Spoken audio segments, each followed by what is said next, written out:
আওয়াজ শুনেই বুঝতে পারছো যে এটা কতটা পরিমাণে ক্রিস্পি হয়েছে। ওভেন ছাড়াই কড়াইতে এটা বানাবো একেবারে পারফেক্টভাবে। নমস্কার বন্ধুরা, আজকে আমি তোমাদের সাথে শেয়ার করব আলু পনির পাপ প্যাটিস। এটা দেখেই বুঝতে পারছো কতটা পরিমাণে পারফেক্ট হয়েছে, আমার বলার কোনো জায়গাই নেই। প্যাটিসটা তোমরা পারফেক্টলি যাতে বাড়িতে তৈরি করতে পারো প্রত্যেকটা টিপস সহ আজকের ভিডিওটা তোমাদের সাথে শেয়ার করব। প্যাটিস বানানোর জন্য 2 কাপ ময়দা, পরিমাণ মতো লবণ, 1 চামচ চিনি আর 2 চামচ তেল দিয়েছি।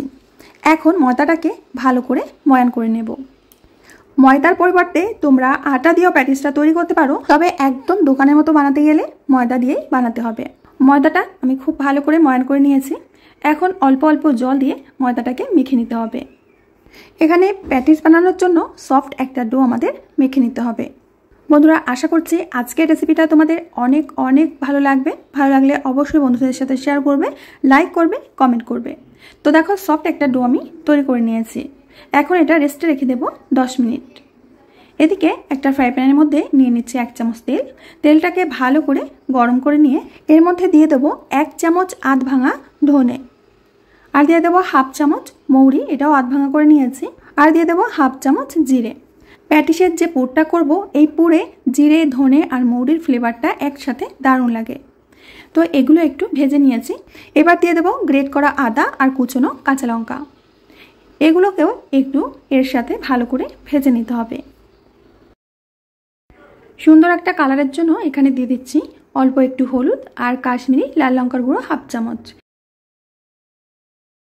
এবার দিয়ে দেবো ক্যাপসিকাম কুচি 1/2 কাপ মতো, আর দিয়ে দিচ্ছি 1 কাপ মতো পনির। পনিরগুলোকে আমি ছোট ছোট টুকরো করে কেটে নিয়েছি। সমস্ত কিছু ভালো করে নেড়েচেড়ে একটু ভেজে নেব। হাতের কাছে যদি পনির না থাকে তাহলে পনির ছাড়াই তোমরা রেসিপিটা করতে পারবে। এবার দিয়ে দেবো সিদ্ধ করা আলু। এখানে বড় সাইজের 3টি আলু আমি সেদ্ধ করে নিয়েছিলাম। তো সেই আলু 3টি আমি এইভাবে হাত দিয়ে ম্যাশ করে দিয়ে দিচ্ছি। মোটামুটি 8 থেকে 9টি প্যাটিস বানানোর জন্য বড় সাইজের 3টে আলুই যথেষ্ট। এখন আলুগুলোকে মশলার সাথে খুব ভালো করে মিশিয়ে নিচ্ছি। এবার দিয়ে দেবো 1/2 চামচ গোলমরিচের গুঁড়ো, দিয়ে দিচ্ছি গরম মশলার গুঁড়ো 1/2 চামচ আর কিছুটা ধনেপাতা কুচি। এখন সমস্ত কিছু ভালো করে মিশিয়ে নেব। এখানে তোমরা লক্ষ্য করলে বুঝতে পারবে আমি একটা বিশেষ জিনিস এখানে এখনো দিইনি, যেটা ছাড়া সব কিছুর টেস্ট একেবারে ফিকে। সেটা হলো লবণ। এখানে 1/2 চামচ মতো লবণ আমি দিয়ে দিচ্ছি। লবণটা খুব ভালো করে মশলার সাথে মিশিয়ে নেব। ভালো করে মিশিয়ে নিয়েছি। প্যাটিসের পুরটা আমাদের হয়ে গেছে। এখন একটা থালার মধ্যে নামিয়ে ঠান্ডা করে নেব। বন্ধুরা, এখানে দেখো একটা বাটির মধ্যে আমি নিয়ে নিচ্ছি 4 চামচ মতো রিফাইন্ড অয়েল, আর এর সাথে দিয়ে দেবো কর্নফ্লাওয়ার 3 চামচ।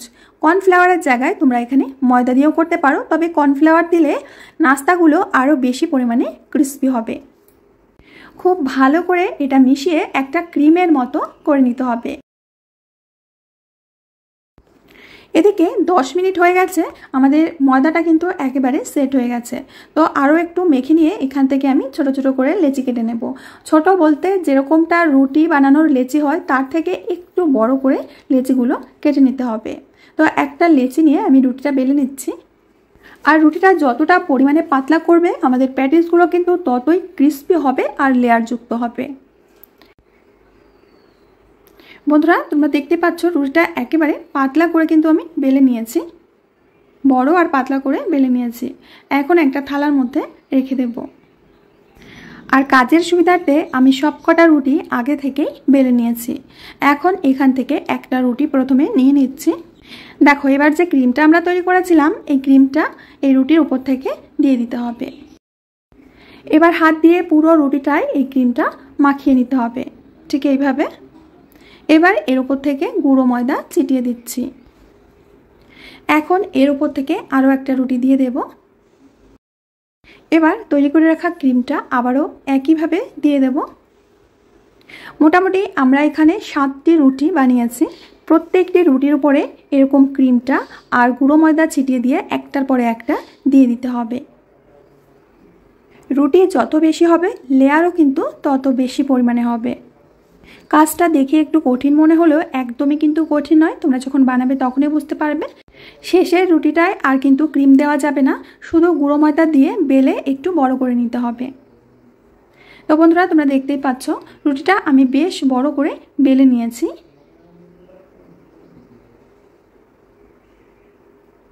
এবার বেলার পরে আমরা ক্রিমটা দিয়ে দেব।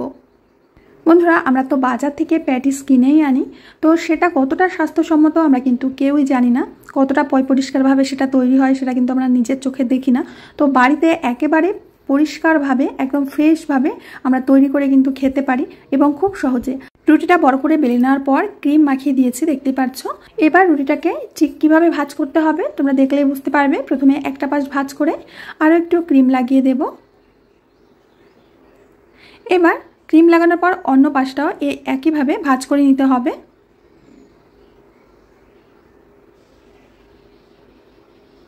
এবার এটাকে একটা চৌকো ভাঁজ করে দেব, ঠিক এইভাবে। তোমরা ভাঁজটা দেখে নিশ্চয়ই বুঝতে পারছো। ঠিক এইভাবে একটা রুমালের মতো ভাঁজ করে নিতে হবে। এখন বেলনের সাহায্যে চেপে চেপে রুটিটাকে বেলে বড় করে নিতে হবে। আমরা ঠিক যেমন পরোটা বানাই সেইটুকু পুরো করে কিন্তু এই রুটিটা বেলে নিতে হবে। আর বেশ চৌকো করে আমি রুটিটাকে বেলে নিয়েছি, এতে করে কিন্তু প্যাটিসের সংখ্যা বেশি হবে। এবার সাইড দিয়ে এইভাবে চাকু দিয়ে কেটে দিতে হবে।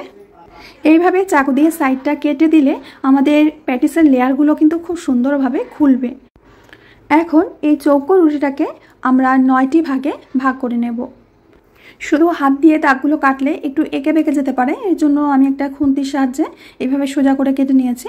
এখন যে আলুর পুরটা তৈরি করেছিলাম এটা মাঝ বরাবর দিয়ে চারপাশে এইভাবে জল লাগিয়ে দিতে হবে। অবশ্যই কিন্তু জলটা লাগিয়ে দেবে, না হলে ভাজার সময় খুলে যেতে পারে। এবার ঠিক এইভাবে চেপে চেপে সিল করে দিতে হবে, কিন্তু সাইডটা চাপতে যাবে না, যতটা সম্ভব ভেতর দিক থেকেই চাপতে হবে যাতে বাইরের সাইডটা লেগে না যায়। লেগে গেলে আবার লেয়ারগুলো খুলতে চাইবে না।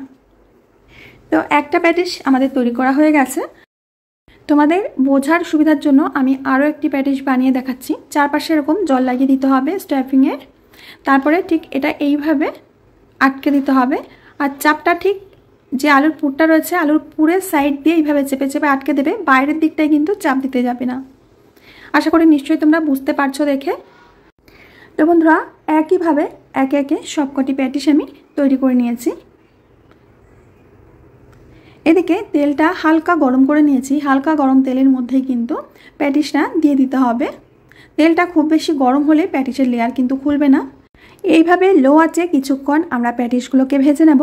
লো আঁচে ভাজার পর দেখবে যে ধীরে ধীরে প্যাটিসের লেয়ারগুলো এইভাবে খুলতে শুরু করেছে। দেখতেই পাচ্ছ বন্ধুরা প্রত্যেকটা প্যাটিসের লেয়ারগুলো কত সুন্দর খুলে গেছে। লেয়ারগুলো সম্পূর্ণ খুলে যাওয়ার পর মিডিয়াম আঁচে এটা সুন্দর করে কালার ধরিয়ে ভেজে নিয়েছি, আর এটা একেবারে ক্রিস্পি হয়েছে। এখন তেল থেকে তুলে নিচ্ছি। দেখেই বুঝতে পারছো যে পারফেক্টলি ভাজা হয়েছে প্যাটিসগুলো। এই দেখো একে একে প্রত্যেকটা প্যাটিস আমি তেল থেকে তুলে পেপারের উপরে রেখে দিয়েছি যাতে এক্সট্রা তেলগুলো টেনে যায়। তো একইভাবে বাকি প্যাটিসগুলো তেলের মধ্যে দিয়ে দেব। তেলটা ঝরিয়ে নিয়ে আমি একটা প্লেটের মধ্যে রেখে দিচ্ছি।